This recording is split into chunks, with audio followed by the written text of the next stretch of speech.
Бул чизкейктин дамы точно кофейняныкындай. Барыңыздарга салам, менин каналыма кош келдиңиздер. Сиздер менен бүгүн испанский чизкейктин рецепти менен бөлүшөм.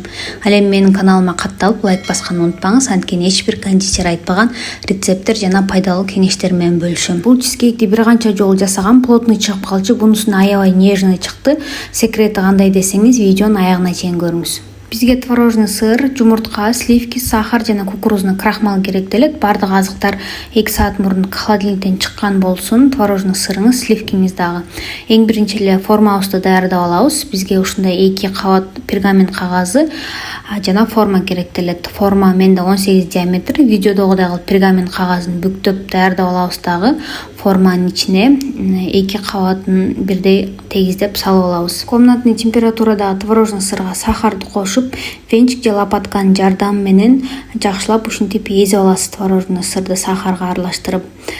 Бунун секрети кандай десеңиз, венчик же болбосо лопатканын жардамы менен аралаштырганда аябай нежный чыгат экен. Андан кийин жумуртканы бардыгын бир чалып салбай, бир-бирден салып, андан кийин ушинтип жакшылап колубуз менен аралаштырып чыгабыз. Ошондо аябай нежный чыгат. Биз миксер менен чалып таштаганда сливкиңиз коюланып кетет. Ал эми колуңуз менен чалганда сливки коюланбайт дагы. Ошондо сиздин чизкейкиңиз аябай нежный чыгат. Миксер аябай күчтүүлүгү катуу болгондуктан сливкини чалып таштайт. Андан кийин эң артында ушундай кукурузный крахмалды кошуп, аны да жакшылап аралаштырабыз дагы. Алдын ала даярдап алган формабызга куябыз. Форманы сразу листке салып, андан кийин куюңуздар. Анткени бул форманын астында эч кандай подложка эчтене жок. Астына куюлуп төгүлүп кетпесин.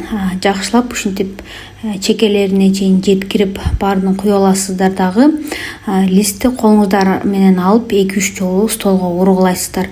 Ошондо бардык жерине смесь жетип бир тегиз бышат. Мен өз духовкамда конвекция режими менен 200-210 градуста 40 минуттан ичинде бышырып алдым. Бышкандан кийин сөзсүз духовканын оозун ачып, духовканын ичине муздаттым дагы. Бир түнгө чизкейкти холодильникке салып койдум. Чизкейкти стабилизацияга 12 саатка же бир түнгө койгонуңуз жакшы, же сразу жейм десеңиз, жакшылап муздатып алып, андан кийин жеңиздер. Мен разрези жакшы көрүнүш үчүн бычакты ысытып алып, андан кийин кестим. Караңыздар, разрези аябай сонун чыкты. Эми молочный шоколадты алдын ала эритип алып жесеңиздер, прям оозго салганда эрийт. Дамы эми только кофейняныкындай болуп чыгат. Сөзсүз жасап көрүңүздөр. Ал эми үстүндөгү күйүк дамы эмне десеңиздер, бул чизкейк өзү ошондой күйүк болуп бышыш керек. Бышканда аябай көтөрүлүп чыгат дагы, андан кийин кичине ортосу ушинтип түшөт. Бул күйүк дамы ошол чизкейкке өзүнчө бир жакшы привкус берет. Сөзсүз жасап көрүңүздөр. Ал эми менин каналыма катталып лайк басканды унутпаңыздар.